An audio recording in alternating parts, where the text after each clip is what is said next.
Keralam Axiva fin ഫെസ്റ്റിന്റെ പുതിയ ആസ്ഥാന മന്ദിരം കൊച്ചിയിൽ പ്രതിപക്ഷ നേതാവ് വി ഡി സതീശൻ ഉദ്ഘാടനം ചെയ്തു.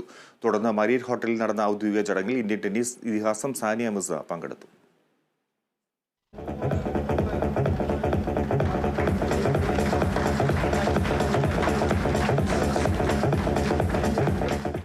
ഇന്ത്യയിൽ ധനകാര്യ സേവന മേഖലകളിൽ കാൽനൂറ്റാണ്ടിന്റെ പാരമ്പര്യമുള്ള സ്ഥാപനമാണ് KLM ആക്സിവ ഫിൻവെസ്റ്റ്.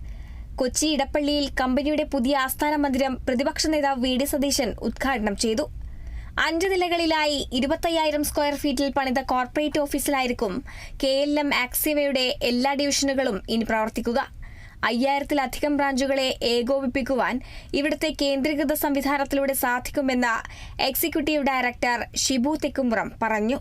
5 നിലകളിലായി എല്ലാ ആധുനിക സൗകര്യങ്ങളും കോർത്തിണക്കിക്കൊണ്ടാണ് KLM ആക്സിവയുടെ കോർപ്പറേറ്റ് ഓഫീസ് പണിതീർത്തിട്ടുള്ളത്. ഇന്ത്യയിലുടനീളം 5000-ഓളം ബ്രാഞ്ചുകളെ ഏകോപിപ്പിക്കാൻ കഴിയുന്ന എല്ലാ സാങ്കേതിക സംവിധാനങ്ങളും സജ്ജമാക്കിക്കൊണ്ട് തീർച്ചയായും കേരളത്തിന് തന്നെ അഭിമാനിക്കാൻ കഴിയുന്ന ഒരു ഓഫീസായി KLM കോർപ്പറേറ്റ് ഓഫീസ് നാടിന് സമർപ്പിക്കുന്ന ഈ വേള തീർച്ചയായും സന്തോഷം നൽകുന്നു. സെലിബ്രിറ്റി ഗസ്റ്റ് ടെന്നീസ് താരം സാനിയ മിർസ ചടങ്ങിൽ ആശംസകൾ അർപ്പിച്ചു. I am here today to congratulate everybody on the inauguration of the KLM Axiva Finvest. What an absolute amazing way to grow. I think that in any industry, in any career, when we see people grow, it is absolutely great.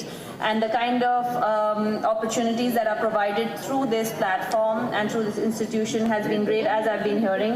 Indian പ്രധാനമന്ത്രിയുടെ principal സെക്രട്ടറിയായിരുന്ന TK Nair ചടങ്ങിൽ മുഖ്യാതിഥിയായിരുന്നു. കർദിനാൾ Mar George Alencherry അനുഗ്രഹ പ്രഭാഷണം നടത്തി.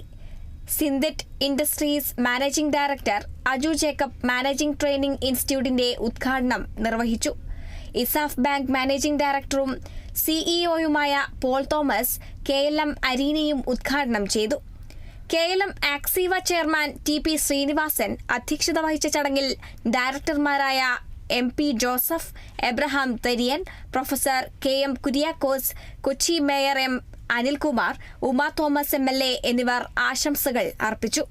തെരഞ്ഞെടുത്ത മികച്ച ടെന്നീസ് പ്രതിഭകൾക്ക് കളിയുപകരണങ്ങൾ നൽകുന്ന എയ്സ് പദ്ധതിക്ക് ചടങ്ങിൽ തുടക്കമിട്ടു. മൈക്രോ ഫിനാൻസിംഗ് മാത്രമായുള്ള NBFC തുടങ്ങുന്ന കാര്യവും കമ്പനി വെളിപ്പെടുത്തി. Kerala vision news, Kochi.